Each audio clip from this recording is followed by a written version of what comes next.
Halo minasan, kembali lagi bersama Digi Channel. Pada kesempatan kali ini, kita akan kembali melanjutkan pembahasan alur cerita anime Mushoku Tensei yang sempat tertunda. Sebelum memasuki inti cerita, buat kalian yang baru saja menemukan channel ini, silahkan untuk subscribe dulu. Dan jangan lupa untuk menyalakan notifikasinya, agar kami semakin semangat untuk menghadirkan konten-konten terbaik buat kalian. Oke, nggak usah berlama-lama lagi, persiapkan diri kalian dan inilah Mushoku Tensei bagian ke-6.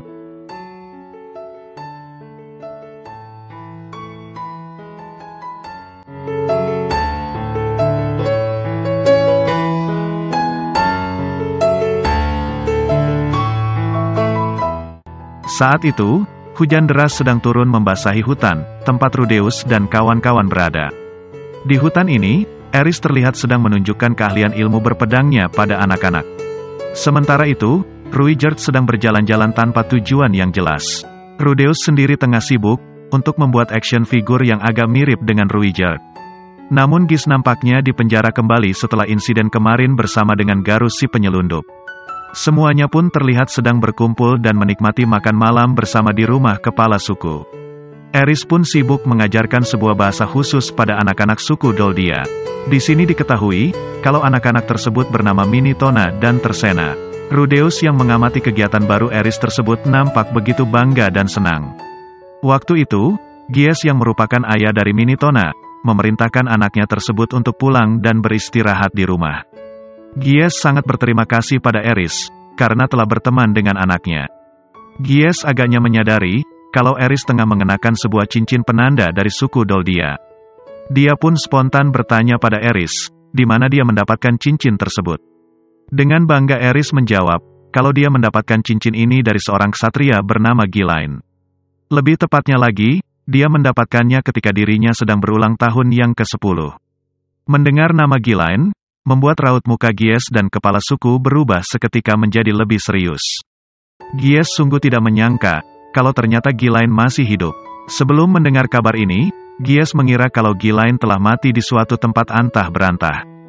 Gies bercerita, kalau Gilain telah meninggalkan tugasnya di Doldia, demi melindungi hutan dan hewan suci di sana. Tanpa alasan yang jelas, Gilain juga meninggalkan desa ini begitu saja. Gies mengungkapkan, kalau Gilain merupakan aib bagi suku Doldia. Dia pun dengan kasar menyeret Minitona untuk segera pulang. Semua orang di sekitar pun hanya bisa terdiam mendengarkan fakta ini. Namun berbeda dengan Eris. Tentu saja Eris benar-benar tidak terima kalau Gilain dihina seperti ini. Dia pun berlari ke arah Gies dan menyampaikan, kalau Gilain adalah guru berpedangnya. Di mata Eris, Gilain adalah sosok luar biasa yang paling dia hormati. Gilain akan selalu datang, ketika Eris meminta bantuan. Dia adalah sosok yang sangat cekatan dan juga kuat. Eris pun mematahkan semua tuduhan Gies pada Gilain, karena menurutnya Gilain adalah orang yang baik hati. Eris pun mengungkapkan semua pembelaannya pada Gilain, bahkan dengan berteriak dan menangis terseduh-seduh. Melihat hal ini, membuat Gies tidak percaya kalau Gilain masih dihormati oleh seseorang.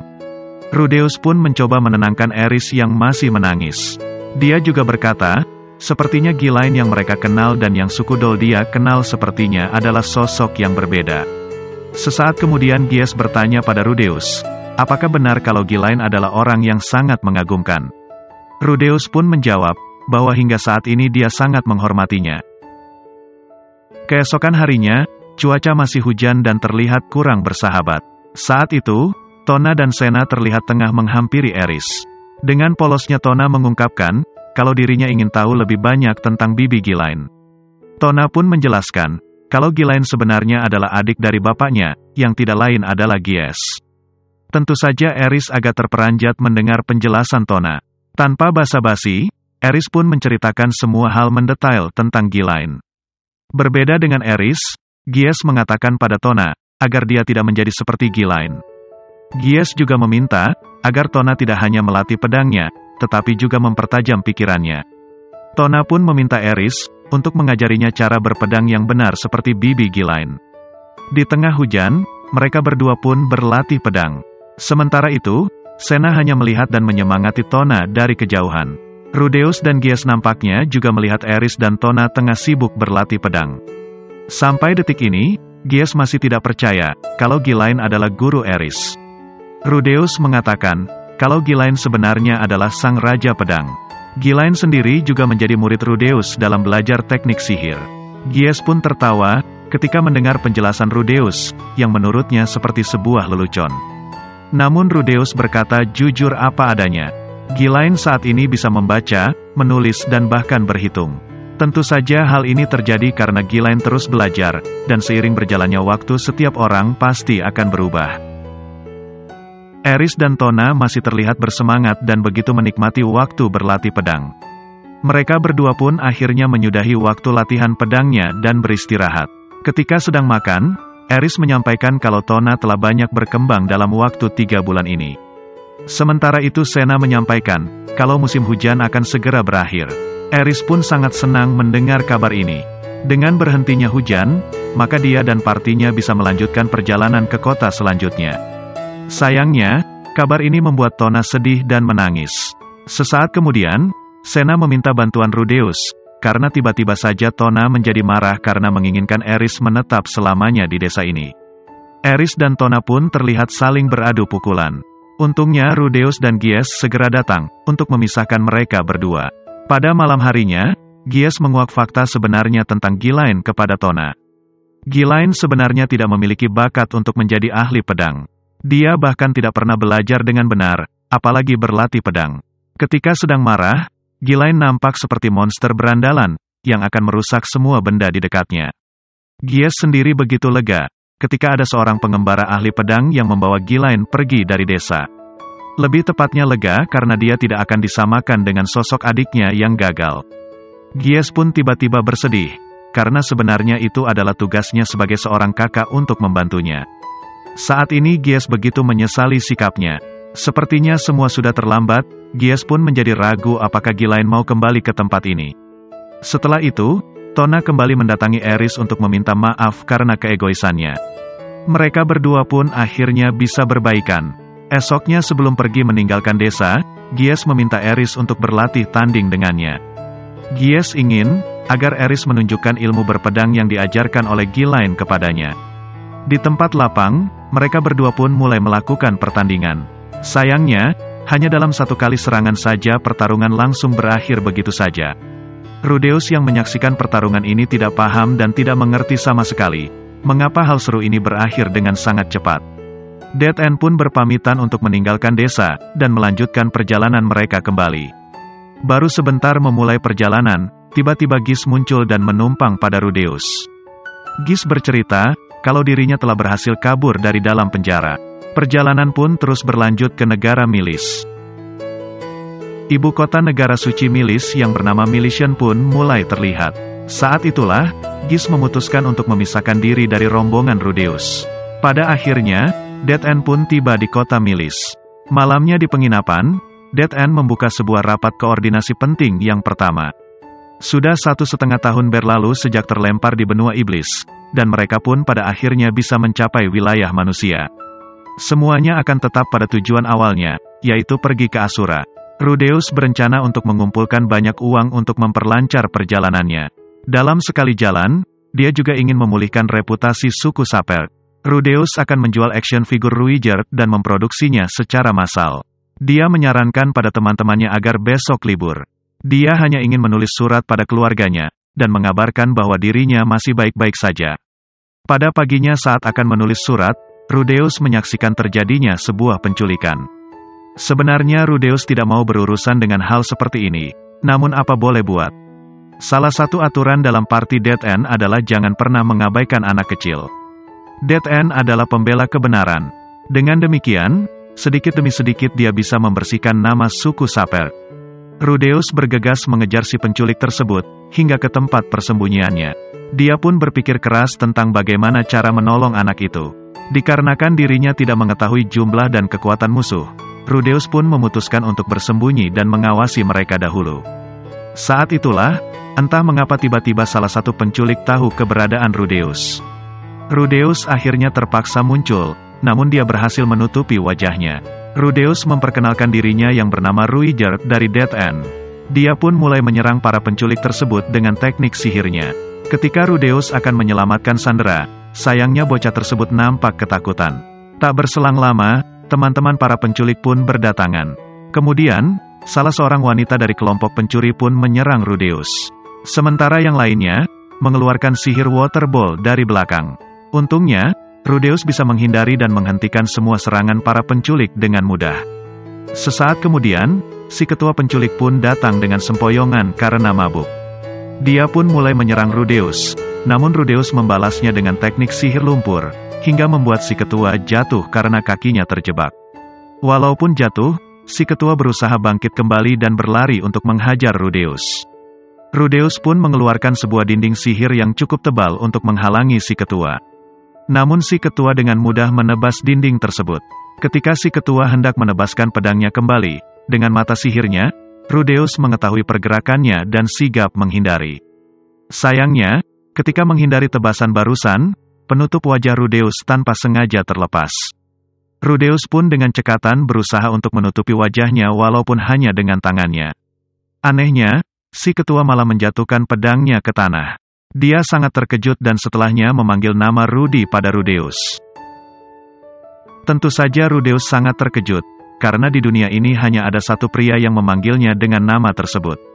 Identitas si ketua ini pun tentu saja adalah Paul, ayah Rudeus sendiri. Scene pun beralih di tempat makan. Rudeus pun nampak duduk bersama dengan teman-teman Paul. Paul sendiri begitu senang, karena bisa melihat anaknya masih bertahan hidup. Rudeus sendiri masih kebingungan mengapa ayahnya bisa berada di tempat ini. Paul pun terkejut. Dia juga bertanya, apakah Rudeus tidak membaca pesan yang dia tulis. Rudeus pun bercerita, kalau dalam waktu 1,5 tahun ini dia sangat kesulitan untuk meneruskan perjalanannya, terutama dari benua iblis hingga sampai ke tempat ini. Dia pun menyampaikan kisah ini pada ayahnya, dengan hati yang senang dan bahagia. Namun Paul langsung menghentikannya. Dia memastikan, kalau dalam waktu selama ini, Rudeus hanya bermain-main saja. Paul sangat menyayangkan, mengapa Rudeus tidak mencari informasi tentang hilangnya orang lain yang terjebak dalam bencana mana. Rudeus pun hanya bisa terdiam 1000 bahasa mendengar penuturan ayahnya. Bagi Rudeus, saat itu memang tidak sempat terlintas di pikirannya untuk melakukan hal tersebut. Dia sudah terlalu disibukkan oleh bagaimanakah caranya untuk membawa Eris pulang, dan memperbaiki nama baik suku Sapert. Hal inilah yang membuat Rudeus terus beralasan dan memperdebatkan kesulitan yang dia alami. Paul yang sudah muak, terpaksa harus memukul Rudeus hingga jatuh. Rudeus pun bangkit dan mencoba memukul Paul. Sayangnya serangannya bisa dihindari dengan mudah oleh Paul. Dengan kekuatan mata sihirnya, Rudeus bisa menghindari serangan Paul dan dia juga melepaskan sihir angin dari tangannya. Hal ini pun sontak membuat Paul terhempas dan jatuh. Tidak ingin menyia-nyiakan kesempatan, Rudeus langsung menduduki Paul dan menghajarnya habis-habisan. Rudeus mengungkapkan, kalau dirinya juga sudah berjuang sekuat tenaga. Dia terlempar jauh ke tempat antah berantah dan berhasil selamat sampai ke tempat ini. Tiba-tiba Noren datang dan menghentikan tindakan Rudeus. Rudeus yang masih kesal, akhirnya memutuskan untuk kembali ke penginapan. Paul mengatakan, kalau bukan hanya Rudeus saja yang diteleportasi. Semua warga desa Buena juga terjebak dalam bencana mana. Paul sangat menyayangkan, mengapa Rudeus tidak melihat pesan yang ditinggalkannya di Guild Petualang. Selagi Rudeus berkelana dengan santai, banyak orang yang telah mati sia-sia. Rudeus pun terkejut mendengarkan penuturan ayahnya ini. Paul pun melanjutkan, kalau hingga detik ini, Zenith, Lilia, dan Aisyah masih belum juga ditemukan. Untuk mencari keluarganya yang diteleportasi, Paul pun membentuk sebuah regu pencari seperti ini. Rudeus pun tidak bisa berkata apa-apa mendengar penjelasan ini. Pada malam harinya, Eris melihat Rudeus nampak murung dan tidak bersemangat. Tentu saja hal ini terjadi karena insiden perkelahian dengan Paul sebelumnya. Ruijerd pun meminta Eris untuk menghibur Rudeus yang sedang dirundung kegalauan. Ketika Paul membuka matanya, dia sangat tercengang karena mendapati dirinya tidak sedang berada di rumah. Dia malah berada di tengah padang rumput hijau yang tidak jelas keberadaannya. Kala itu Paul bersama dengan Noren yang masih berada dalam gendongannya. Dia pun mencoba memanggil Zenith, Lilia, dan Aisyah. Sayangnya tidak ada satupun yang menjawab. Paul sungguh tidak mengerti, mengapa dia bisa sampai di tempat ini. Dia pun berpikir dan mulai memahami, kalau ini semua bermula saat dia melihat awan hitam di langit. Paul pun segera pergi untuk mencari keluarganya. Dia pun berhasil sampai di Vitoa. Dia mulai melihat-lihat papan daftar orang hilang. Sayangnya, dia tidak menemukan nama keluarganya di sana. Hingga sampai di Milesian, dia membentuk sebuah party untuk menyelamatkan orang-orang yang hilang akibat bencana tersebut. Banyak yang selamat dan yang bertemu kembali dengan keluarganya.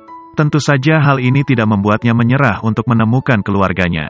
Walaupun dirinya sendiri tidak terurus dan mulai mabuk-mabukan, namun keberadaan Noren tetap menjadi prioritas utamanya. Pagi itu di tempat makan, Gis telah sampai di kota Milesian. Di sana dia bertemu dengan Paul yang sedang mabuk. Paul bercerita pada Gis, kalau ia sudah bertemu dengan Rudeus. Gis mengungkapkan, kalau Paul terlalu berharap banyak pada putranya. Rudeus memang anak yang hebat. Dia juga tidak pernah melihat orang yang menggunakan sihir tanpa merapal. Tapi Rudeus adalah bocah yang berusia 11 tahun. Gis bertanya, apakah Paul sendiri bisa mempertahankan diri di benua iblis? Dengan sombong Paul berkata, kalau orang lain saja bisa apalagi dia yang memiliki kemampuan lebih. Gis menilai kalau pemikiran Paul sangat salah. Paul sendiri sepertinya belum pernah sama sekali ke benua iblis. Gis mengungkapkan, kalau dia adalah penduduk asli benua iblis. Dan Paul agaknya terlalu meremehkan benua iblis. Sesungguhnya, hidup di benua iblis sangatlah berat. Suasana siang hari di sana sangat panas, dan malam hari dinginnya sangat menusuk. Jika tidak mengalahkan monster, maka itu artinya tidak bisa mencari kayu bakar. Pada akhirnya, Rudeus tetap saja seorang bocah. Menurut Gis, tidak ada salahnya bila Rudeus berpetualang sesuka hatinya. Toh keduanya masih bisa bertemu kembali dengan selamat. Gis pun memberikan Paul sebuah nasihat, di mana Paul seharusnya bisa lebih bersyukur karena sudah bertemu putranya. Mendengar hal ini membuat Paul sedikit sadar, walaupun dia masih menyimpan sedikit amarah. Saat malam menjelang, Paul tiba-tiba kepikiran dan membayangkan Rudeus yang hidup bahagia bersama dengan Noren. Beberapa saat kemudian, dia membayangkan Rudeus yang tengah merangkak karena telah kehilangan beberapa bagian tubuhnya. Paul pun jadi menyalahkan dirinya sendiri, karena tidak sesegera mungkin berusaha menemukan Rudeus. Dia lantas menyiram kepalanya sendiri dengan air. Dia pun tersadar, ketika melihat wajahnya di genangan air, dan itu adalah muka lelaki yang payah. Esoknya, Rudeus dan partinya yang sedang sarapan pagi didatangi oleh Paul. Melihat hal ini membuat Eris naik pitam dan mencoba menghentikan Paul yang hendak menemui Rudeus. Eris yang berniat menghajar Paul akhirnya harus dihentikan oleh Ruijerd, dan membiarkan ayah dan anak ini berbicara empat mata. Walaupun pembicaraan Paul dan Rudeus awalnya terlihat kaku, namun dengan tulus Paul meminta maaf atas kejadian tidak menyenangkan kemarin. Rudeus pun hanya bisa tertunduk lesu tanpa melihat wajah ayahnya. Sebagai seorang anak, Rudeus juga meminta maaf karena tidak mampu menemukan pesan ayahnya. Dia menyampaikan, kalau saat ini ada sebuah kewajiban untuk mengantarkan Eris pulang ke Vitoa dengan selamat. Menanggapi hal ini, Paul pun mengungkapkan kalau di Vitoa saat ini sudah tidak tersisa apa-apa. Bahkan kota dan para penduduknya sudah lenyap seluruhnya. Walaupun berat untuk diungkapkan, Paul merasakan kalau sepertinya keluarga Boreas juga telah menghilang. Walau demikian, Rudeus akan tetap mengantarkan Eris pulang, baru setelah itu dia akan mencari ibunya dan juga Lilia. Dikarenakan sudah tidak ada lagi yang akan dibicarakan, Rudeus pun berniat pergi. Namun sebelum itu terjadi, pemilik tempat makan ini mendatanginya dan memberikan segelas minuman hangat. Owner tempat makan ini pun berkata, kalau sesungguhnya dia tidak mengerti permasalahan Rudeus dan Paul. Namun setidaknya dia ingin sedikit membantu. Si owner pun meminta Rudeus untuk memandangi wajah ayahnya.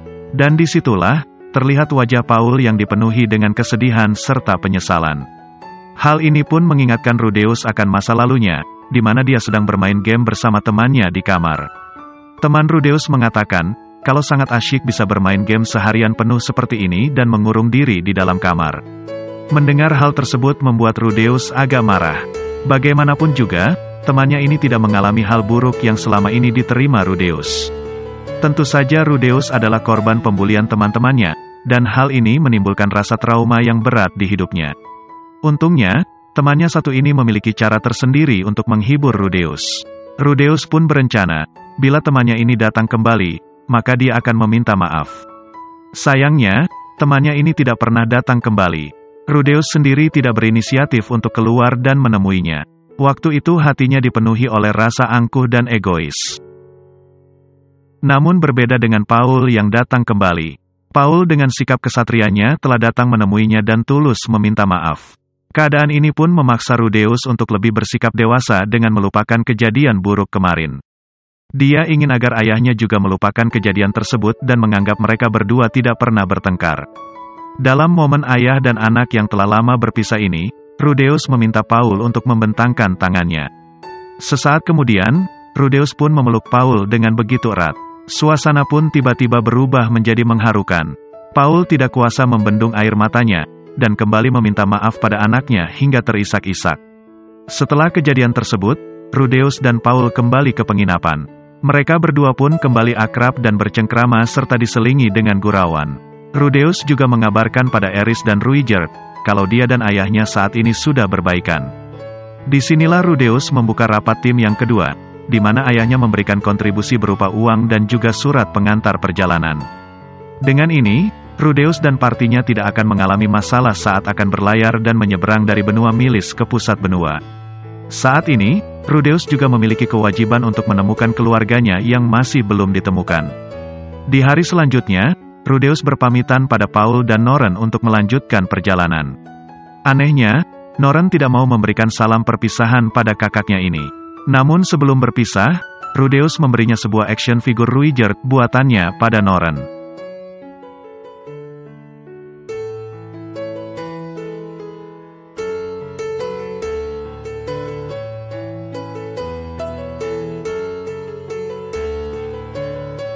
Oke minasan, itulah akhir dari alur cerita anime Mushoku Tensei bagian ke-6.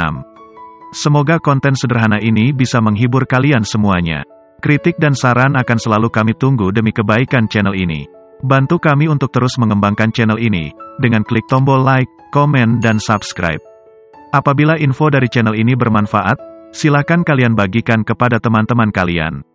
Dan apabila ada penyampaian dari kami yang kurang benar, kami mohon maaf yang sebesar-besarnya. Tetap semangat, dan sampai jumpa kembali di konten kami selanjutnya.